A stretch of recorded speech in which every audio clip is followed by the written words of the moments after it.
Okay, welcome back to Feedback Control Systems. This is Module 11.3, Nyquist Criterion. The objectives of this module is to derive this Nyquist criterion and also describe what it is. And then we'll look at how we can apply the Nyquist criterion to determine stability. We're going to sketch what's called the Nyquist diagram.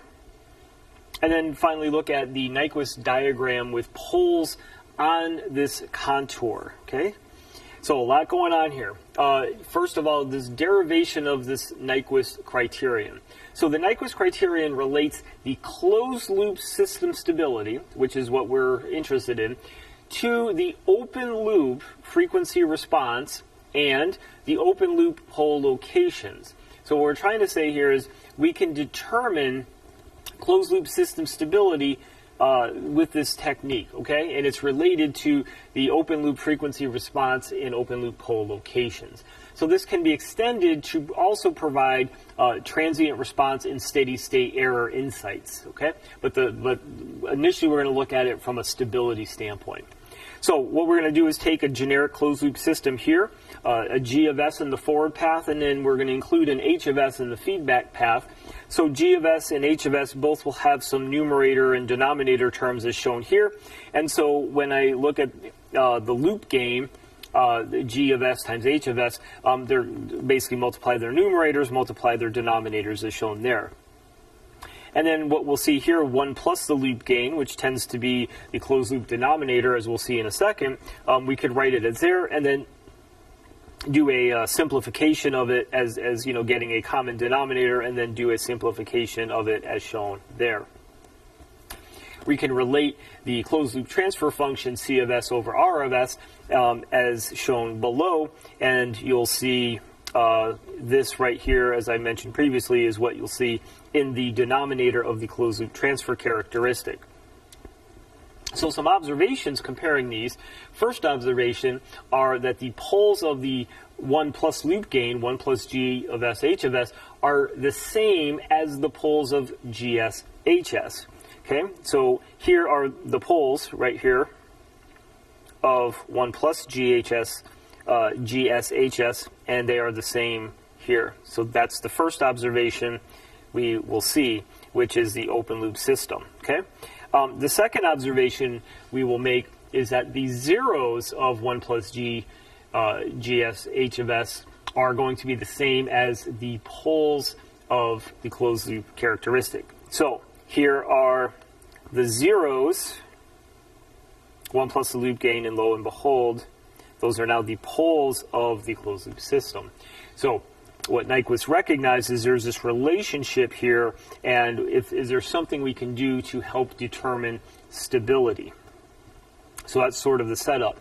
Now, before we get too far, we want to introduce this concept of mapping a variable, and then we'll get to the point of a contour. So first, let's say I have this term, S equals 4 plus J3. So I have this, and we could map it somewhere in the complex plane, right? There's 4 units over, 3 units up. We can envision mapping this in the complex plane. But what we want to do now is we want to map this, okay? We want to map this into an expression that is S squared plus 2S plus 1. We want to map this point into this expression right here. Now, I show you the result, 16 plus J30, but I'll just walk you through it real quick. So I'm just going to substitute this term in. So I'll have 4 plus J3 quantity squared plus 2 times that 4 plus J3 and then plus 1. Okay, so I'm just substituting that in, and we'll just walk through this real quick. So if I square this term, I'll have, okay, 4 squared is 16, and then I'll have 4 times J3 is 12J, and then I'll have that twice, okay? So that would be 24J, and then J3 squared is going to be plus J squared, and then 3 squared is 9. So that's basically the first term, and then the second term here, I'll just distribute that out. That would be 8, and then that would be plus 6J, and then I have my 1. Okay, and then essentially I'm going to collect some terms. So the first thing I'm going to do is say, well, I have a j squared here, so this term right here will become negative 9. Okay, and if I take this negative 9, here I have 8 plus 1. These two terms combined, they give me 9. So that all cancels out, right? So that 9 cancels with that 9, etc. So those essentially go away. And what I'm left with here is I'll collect my real term, which is 16,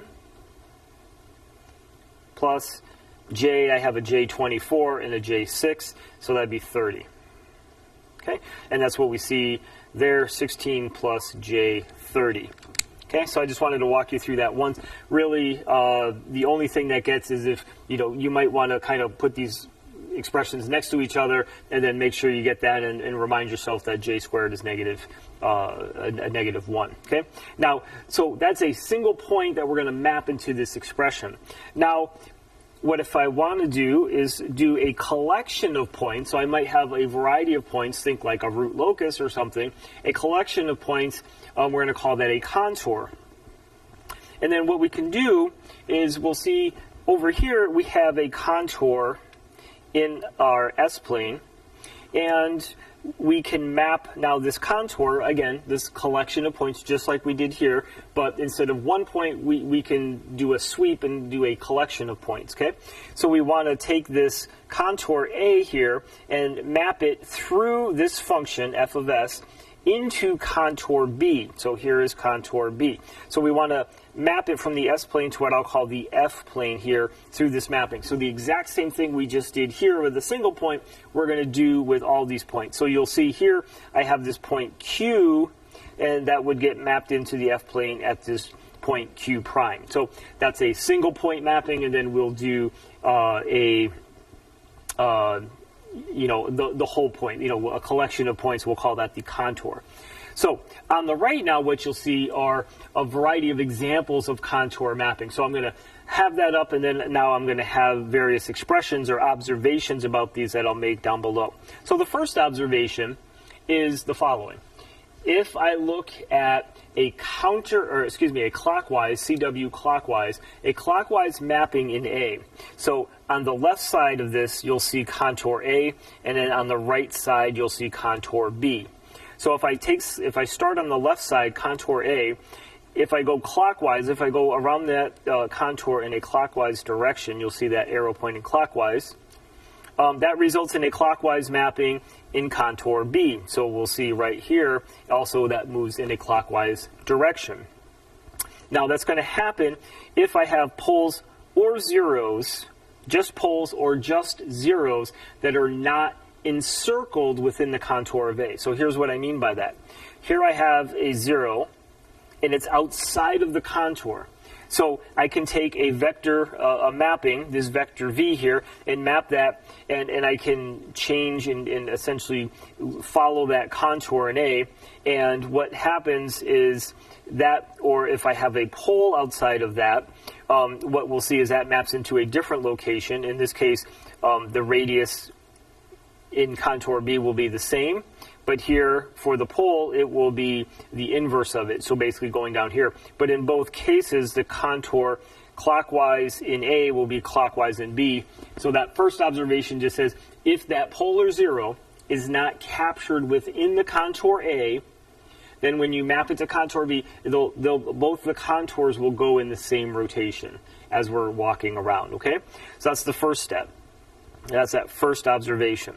The second observation says, if I do a clockwise mapping in contour A, that'll result in a counterclockwise mapping in B if there are poles encircled within A.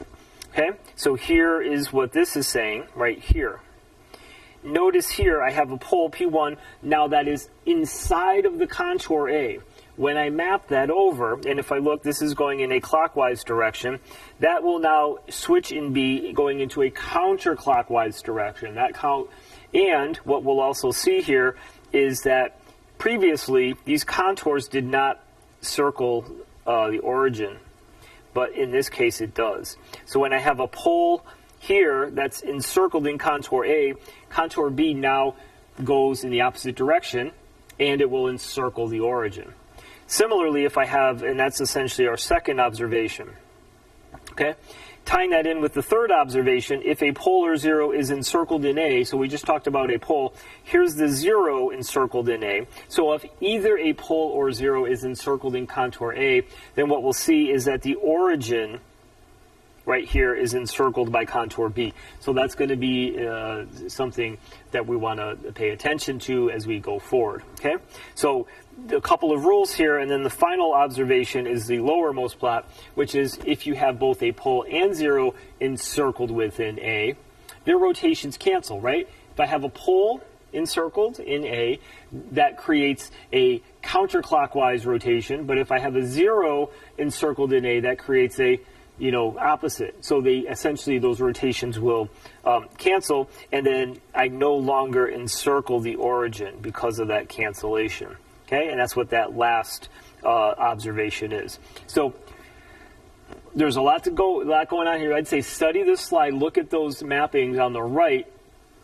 We've already mapped in a point here, and so again, what we're trying to do is trying to look at this vector mapping on the left and how that goes through our function f of s into the contours on the right. So in terms of further derivation of this Nyquist criterion, it relates the number of poles and zeros of that function f of s within contour A, so it relates those from contour A, and the number of counterclockwise encirclements of the origin of contour B as a measure of system stability. So some of the key words here, counterclockwise encirclements. How did we get a counterclockwise encirclements? Well, we got a counterclockwise encirclement here, and that was when there were poles encircled in A. So that was essentially this criterion right here. If we have a contour in A that encloses a pole, then we're going to get a counterclockwise encirclement over here. And notice if that does with the origin here, encirclements of the origin of contour B, we're going to figure out that using that as a measure of stability. Okay, so we're going to slowly build on this here. So I have another plot here that shows, in this case, a couple of poles outside of the encirclement, one pole within the encirclement, and then two zeros within the encirclement here in contour A. And then we'll see how that gets mapped in through f of s, which is 1 plus the loop gain. That was the denominator of our closed loop transfer function, right? That's what we're looking at relative to stability. So if we take that mapping here in A, those locations, map that in through f of s into contour B, okay? And so we'll make some additional observations here.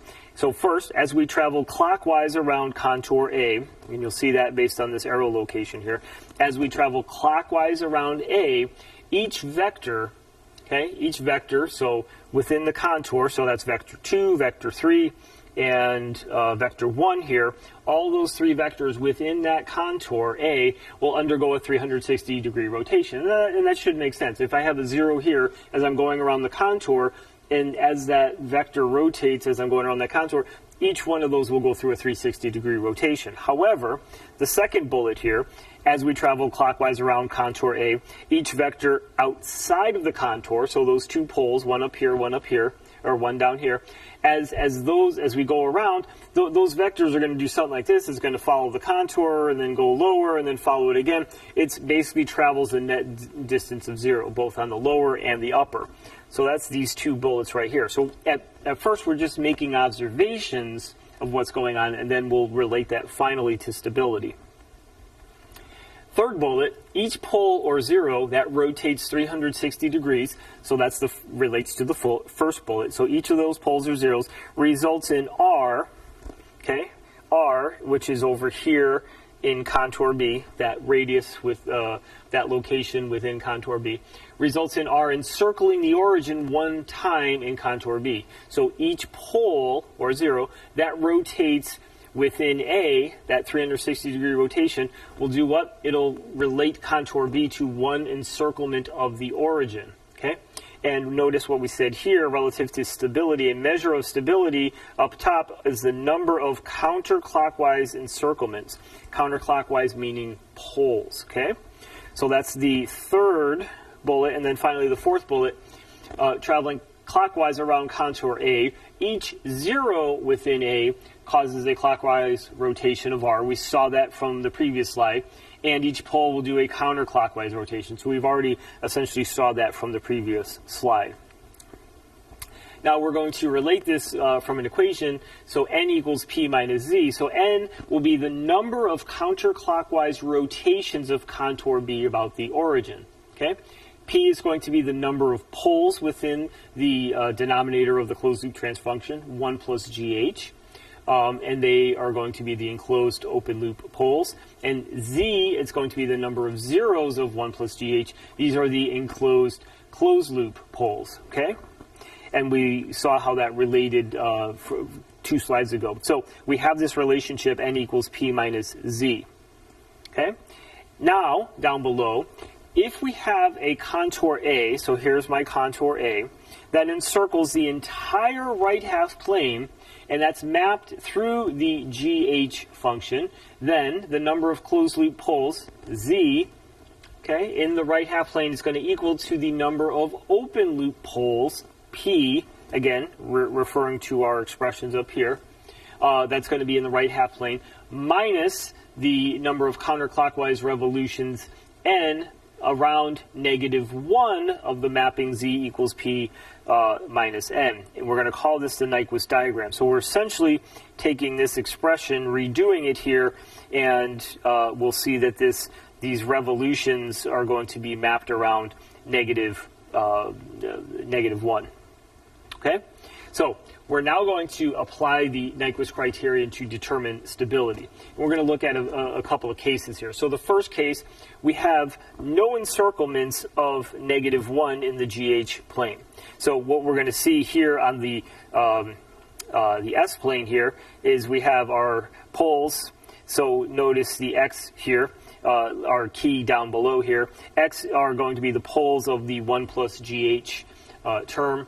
And given this consideration and then the zeros down below here, you'll see the 2 zeros. So as we do the mapping into the GH plane, instead of the 1 plus GH plane, but the GH plane, what we're going to see here is that we do not encircle -1 here. So no encirclements of -1 means that I have no right half plane closed loop poles, therefore I have a stable system. Okay?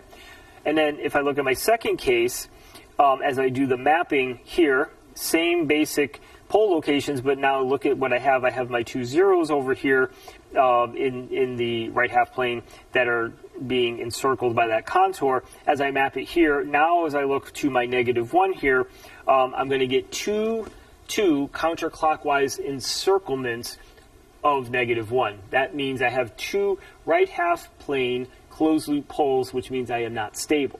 Now you might be thinking, well, wait a minute, these are zeros.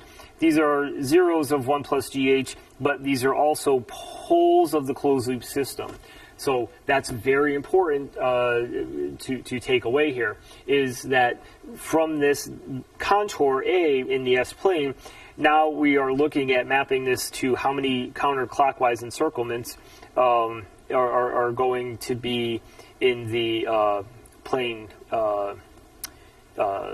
the GH plane. There it is. I was just looking for this. So the GH plane, and so that system will basically not be indeed stable.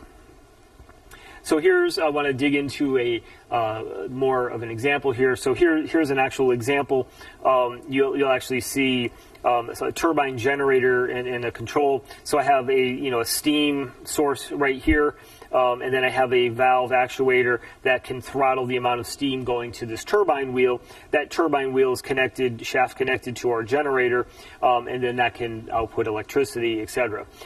So we might have a sensor here that measures the shaft speed or frequency here, sent to a controller.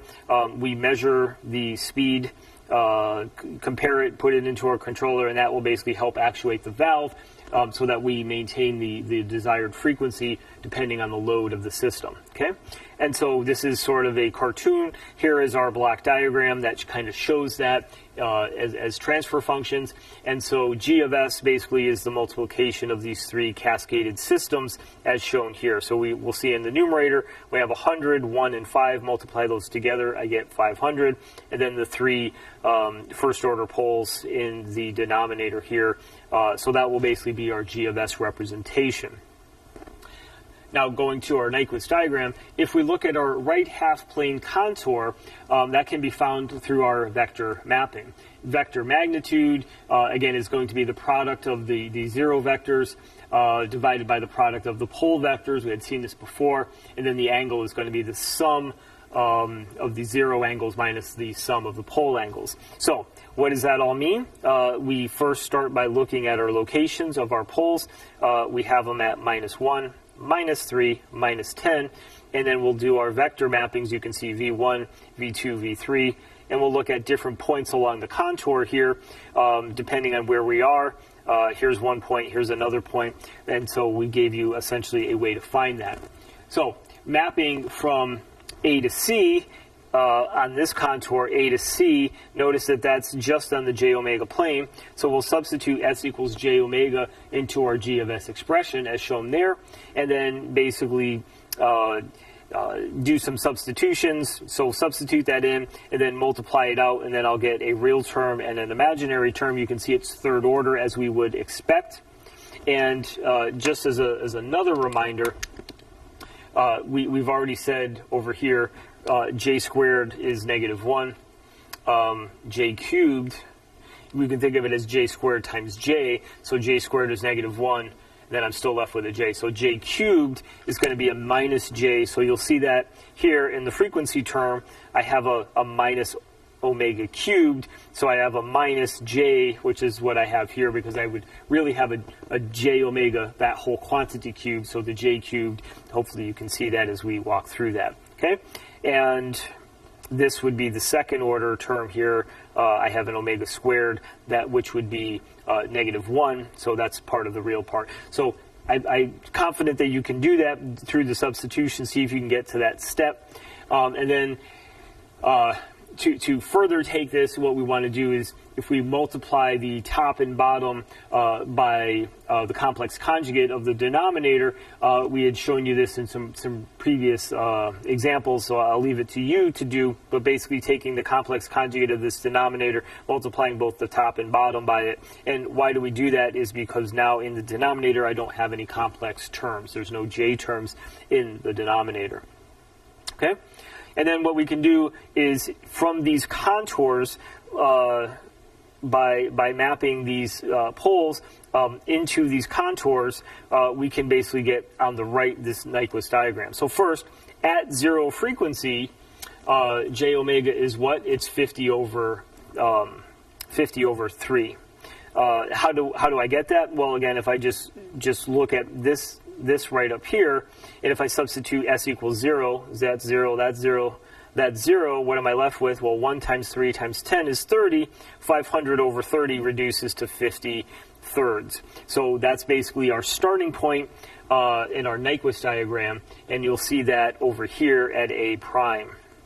Okay, so that's our mapping from point A right here at the origin over to A prime right here. So that's going to be our starting point for our Nyquist. Okay, then in yellow down below, we solve for the value of omega. In this case, you'll see it's the square root of 30 over 14, which also comes out to be this term right here, minus 8.36 in the j direction.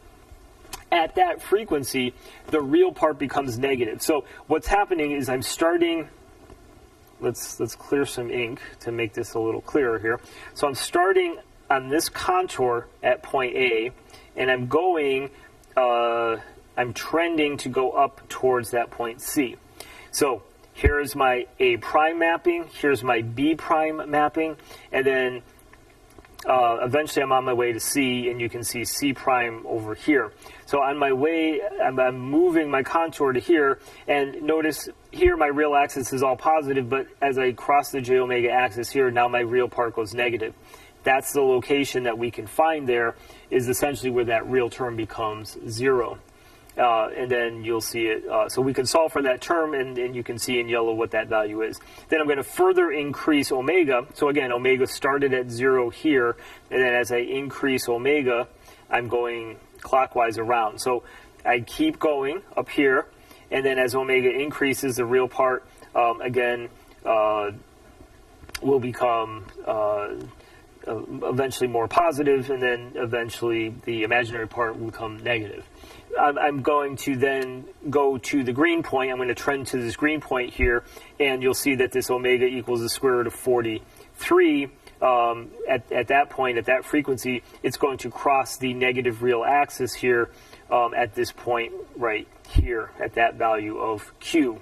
Okay, and we'll call that q prime. So we can actually solve for that term right there where that crosses over, and then what frequency that crosses over in this case. Then omega will trend towards infinity, and then we'll see what happens to both the real and the imaginary part. And then eventually, as omega approaches or hits infinity, that's where we're going to hit the term in terms of 0 at an angle of plus 90 degrees. Okay, so that's sort of, if we were to do this by hand, that trend in mapping. And really what we're doing is we're looking at this expression here, and as we are substituting omega here, we're getting a g term. Sorry about that. We're getting a g term, and then mapping it into the Nyquist plane here. Okay, so I'm going to erase all the ink, and then I will undo my highlighter. There we go. Okay, so further sketching of the Nyquist diagram. These are the plots from the previous page, the original contours mapping this at 2 points, and it looks like I'm still on my highlighter.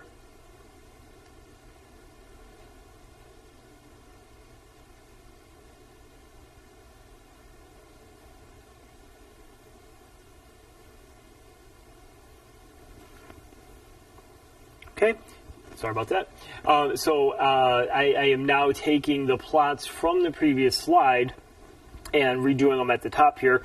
And then what we did is we essentially did a mapping from A to B, A to B, and then upwards to C, and we saw that right here. So here's my A prime, B prime, and then eventually I got to my C prime. But now what I want to do is I want to go mapping from C all the way over here to D, and then you'll see that right there. So what's happening in that region? Well, that mapping from C to D in a clockwise direction, the contour on the left, how that maps into the Nyquist diagram from C prime to D prime, those vectors are going to rotate counterclockwise, each by 180 degrees, for a total of 3 times 180 in terms of the total angular rotation. And this is seen relative to the GH plane, and then also in the G of S term right here. You'll see the 3 angular rotations right here based on those 3 poles. Now, the different radii, the different magnitudes here, the R of I terms here, are going to be infinite around the infinite semicircle going from C to D. And then as we look at our G of S term right there, in terms of our magnitude 500, infinity, and then we have the angles here. So if I look at 5 over infinity, that represents 0, so you can see that's why we're saying 0, and then I have all of the angular contributions as shown there. Okay, so all point, at point C on the contour on the left here, at that point C, all the angles are going to be 90 degrees. G of S will be here mapped into minus 270 degrees, and then all the points at point D here, all the angles are going to be at minus 90, right? Minus 90 down here. G of S will now go to plus 270, okay? So because we have the 3 angles, 90 times 3, 270, 90 times 3, 270, right there, okay? So now what happens if we actually have poles that fall on this contour as shown here? So I could have one at the origin, or I could have 2 complex conjugate poles like right there. What if those poles fall on that contour? So if you do have open loop poles that exist on this contour, and so this contour enclosing the right half plane, then we have to do what's called a detour. We have to take a detour around those poles are required. If we did not take that detour, that mapping will go to infinity in an undetermined way, and the number of counterclockwise encirclements around -1 could not be determined, and then henceforth stability could not be determined from the Nyquist diagram. Okay, so that's what this is saying up here. So what choices do we have? Well, we could take a detour to the right, as shown here, or take a detour to the left around each of those. So that's what we're describing here. If we take a detour to the right, each pole will rotate at a plus 180 degrees as we move around the contour, or if we move to the detour to the left, each pole is going to rotate minus 180 degrees as we move around the contour. So how to do this? Let's look at an example as shown here. Here's the g of s, taking s plus 2 over s squared. So I have two poles at the origin, as shown down here in my diagram, and I also have a 0 here at -2. So as I'm looking at my contours here, you can see the mapping from A to B. And then how I do this onto my GH plane, you'll see I have an A prime, B prime, and then eventually a C going into C prime, etc. So there are two poles at the origin, which are on the contour. So we want to start our mapping at A, go clockwise, and relate that to A prime on the Nyquist diagram, as I just showed you. So at point A, what we're going to see is there are two open loop poles that contribute 90 degrees each, so a total of 180 degrees. And the 0 contributes 0 degrees, resulting in a total of minus 180 degrees. Why is it minus? We take our 0 contribution, which is 0, minus the pole contribution, which is 180. So 0 minus 180, minus 180 is the net result there. So this results in A prime being at infinity, okay, at minus 180 degrees. So that's how we mapped in that A prime term right there. Now going to point B on the left contour, the two open loop poles now contribute negative 180 degrees, while the 0 now contributes what? Plus 90.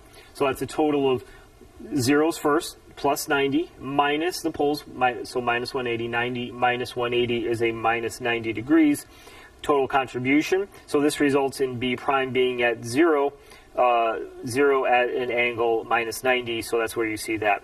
So there is essentially the contour that we're showing here, and that will have a counterclockwise rotation. So traveling the contour from the left, from B down to C, all the way down to D, results in a constant magnitude of 0 and a net angle of plus 180 degrees. This is the angular change of, again, 0 minus the angular change of the two poles, each of which undergoes a minus 180 degree change total. And so we have that net angle of plus 180 degrees. Okay? And then finally, as we go from D to E on the left contour, that is essentially the mirror image of going from A to B. And so you'll see that as we map that down below. So going from D to E down here, mirror image of A to B, as shown right there. And then we'll see that as we go from D prime to E prime, essentially being the mirror image of our system. Okay? And then traveling from E through F to A, right, we have to go around the poles at the origin. We have to take our detour from E, F, and A. This results in a constant magnitude of infinity and a net angle of minus 360 degrees. So the 0 angle does not change, but the two poles each contribute change by 180 degrees. So that essentially is a completion of our traveling contour from the left and how that maps into the right. And then what we'll do is we're evaluating it relative to -1. So the net result here is you get one clockwise one clockwise and one counterclockwise encirclement about -1. So first of all, here is the clockwise encirclement right here. So from E prime to F prime back to A prime. So you'll have the one clockwise encirclement and one counterclockwise encirclement, essentially going from A prime here to E. So you'll see that one right there going in a counterclockwise direction. Okay, so that's the conclusion of this example in the contour with the detours that we have to take to account for poles at the origin, as shown here. In this case, there were 2 of them, and what the contributions of each one of these are. And then, so again, looking at the encirclements about -1, we basically have a determination of some stability of this system, again, based on just G of S, what the closed loop stability could help us to ascertain or look like. That will conclude this module. If you have questions, and if I think there's any module out there that you're going to have questions on, this will be the module. So if you do have questions, I'd say start with the book. You have the textbook. Read through that as well. Try to formulate your questions. It's not an easy topic, but it's a little light at the end of the tunnel with regard to Nyquist. Is even if the theory is a little bit, the derivation of this, etc., we're going to rely heavily on our tools. We're going to use things like MATLAB to plot these Nyquist diagrams and then look at the encirclements and then basically gauge stability out of that as well. So again, please don't hesitate to ask questions if you have them. This is not an easy topic to go through the first time. So again, please reach out if you do have those questions. Thank you.